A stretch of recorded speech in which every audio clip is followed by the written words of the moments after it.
we have certain tools that are helping us to get through this structure of a text. And we know this week we have been diving deep into this particular standard, that 5th standard, where we are understanding why a series of chapters, scenes, stanzas, how they all fit together to provide that overall structure of a particular story, drama, or even a poem. This lesson was attacking a 5th grade literary standard. It was based on understanding how a series of chapters, scenes fits into the overall sequence of a literary text. The text that we used in class was Laugh, and that was a science fiction text. This was chosen because we haven't done a whole lot with science fiction. And so this whole idea of something imaginative, inventive, was something that was novel. It lent itself to curiosity, and so I knew that it would hook them and they would be interested in the text itself. Can you tell me, where did we leave off? The rising action. We were still in that rising action part. Mr. Chilton, what are you thinking? We moved from the rising action to the climax. Okay, so talk to me a little bit more about that. Why would it have been the climax of the story and not the rising action? Because we got so into the story, we kind of like stopped and we were still at the climax. Talk to me a little bit more about what you know about the climax. How do you know? What are some words that we have used to describe the climax of any story? Oh, the major turning point. Yes. It was a major turning point. You helped me. These are your words. You helped us yesterday before we left reading to capture each of these scenes. Somebody, can you tell me how I would summarize each of these scenes? Peter's buried in books and he doesn't have a lot of friends. Who is that again? Peter.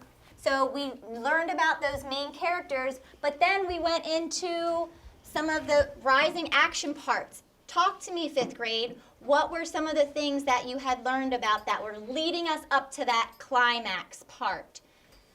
For 5th grade, we're asking them not to only sequence the events, but to have an understanding of why they are positioned that way and how one builds on another and how it's a very sequential chain of events.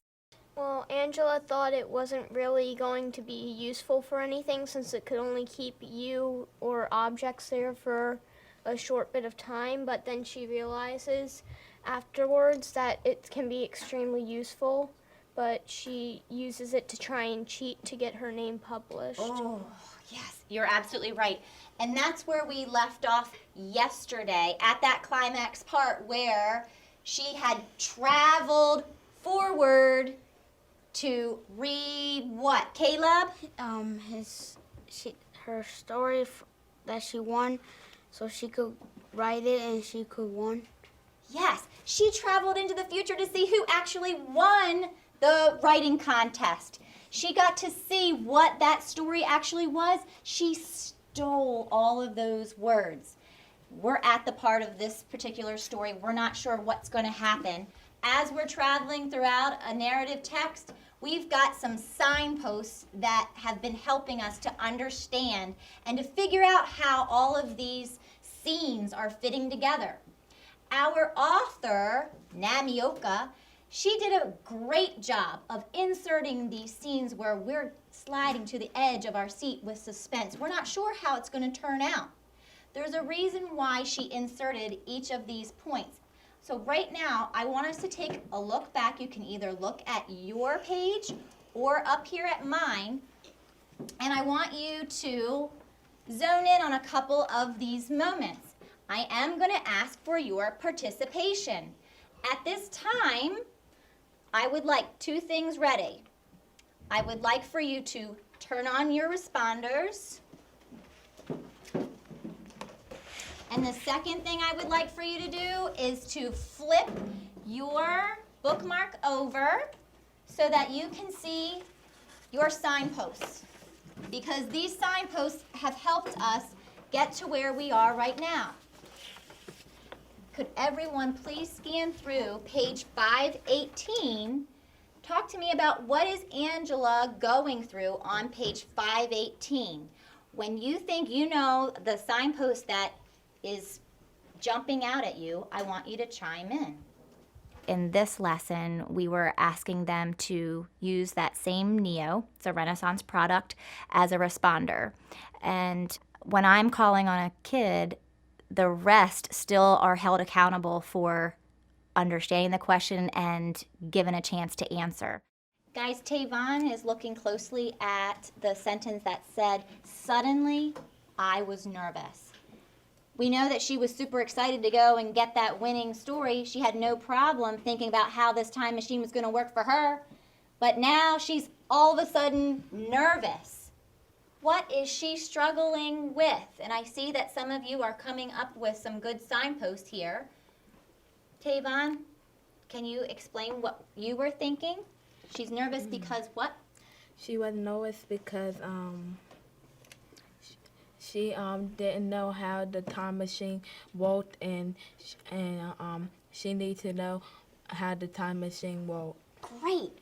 I chose the text laugh because in the beginning, it does a great job of introducing our main characters, and it draws our readers into sparking some curiosity because this main character is very different.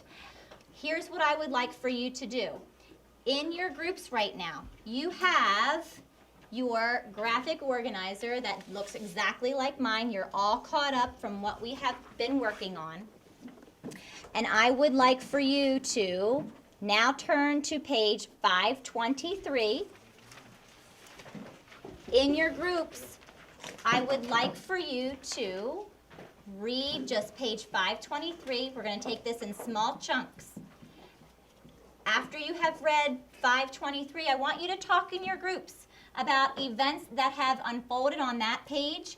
And then I want you to also talk in your groups about any signposts that are coming out at you at that time, okay?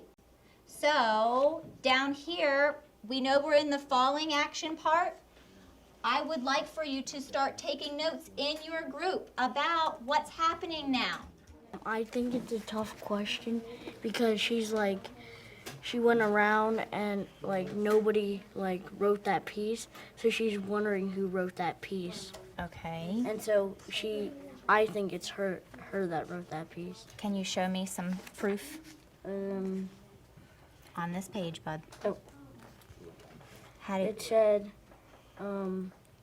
that meant someone in our class. One of the kids here had actually written the story. Who was it? My heart was knocking against my ribs. I stood there and waited for someone to complain. I had stolen his story. Nobody did. They need to know why we're doing the things that we're doing. Why am I asking these questions? Why is it important? Where am I going? On the other side of that bookmark, we had the standards. I think that if you were to go back into the classroom right now and ask them what was the whole purpose of that lesson, they would be able to reference that and tell you why. She feels guilty about winning the contest, and she realizes she needs to confess. She realizes she needs to confess possibly. Do we know that that's for sure going to happen? Or is that your prediction?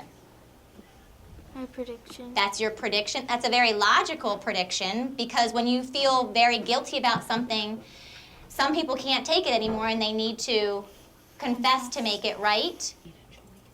Mr. Sean, I've got some other people that are thinking along the same lines as you. You said it was a Tough question. tough question. Mr. Chilton, talk to me about why was this a tough question in this scene? It was a tough question for her because she was wondering who wrote the story that she wrote, and she thought it was someone in her class. Yeah. So she started getting feelings for other people. She did. If you stole something from somebody else in your class here, this is a great group. You guys are like a family in here. Yeah. If you knowingly stole something, Caleb, from someone in here, how would that be resting on your shoulders? What would that do to your heart?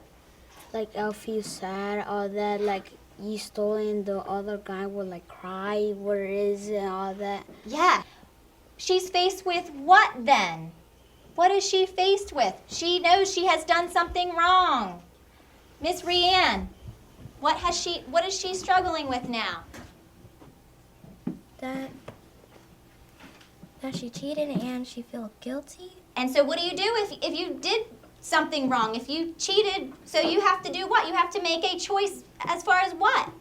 Go back and change it Or what? or confess. Or confess. Somebody else that had a different moment, I just want you to explain. If you said any of the other signposts, somebody brave enough to share. I think that the way that the story is gonna end, like, I think it's gonna show.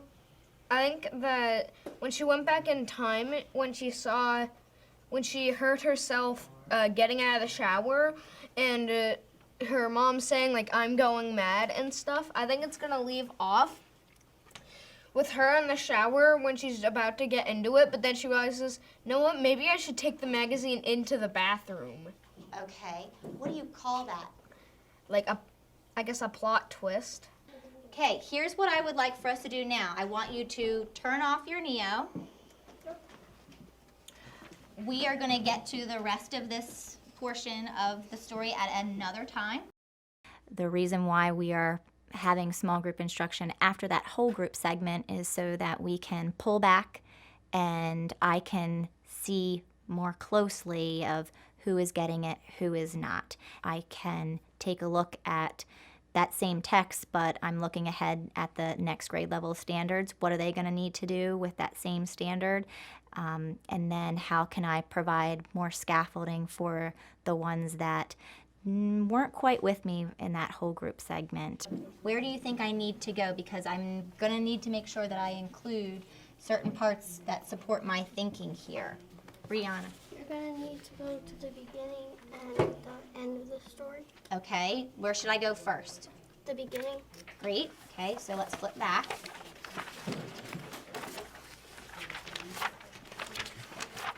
Okay, am I all the way back at the beginning? Where did she start? Where did this whole idea of the contest come in? Fisher? It says, I got an honorable mention last year, but it wasn't the same as winning and showing my parents my name, Angela Tang, printed in the school magazine. And how'd she feel about the honorable mention?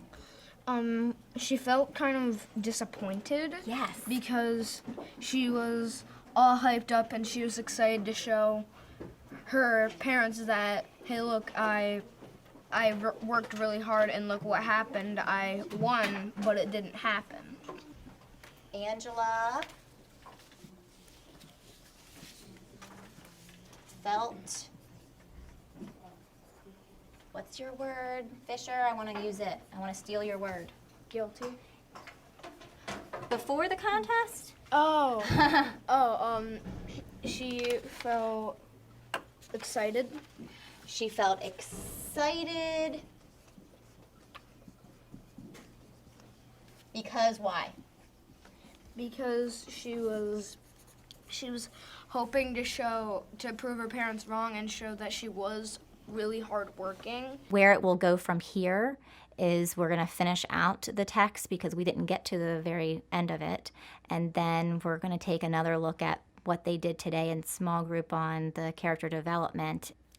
From here, we're going to give the students a chance to become the writer. What would your writing look like? Now you're the author. How are you going to incorporate the sensory details, the concrete details, those exact words that a good author will give the reader so that they have a deep understanding of who that character is and what role they are playing?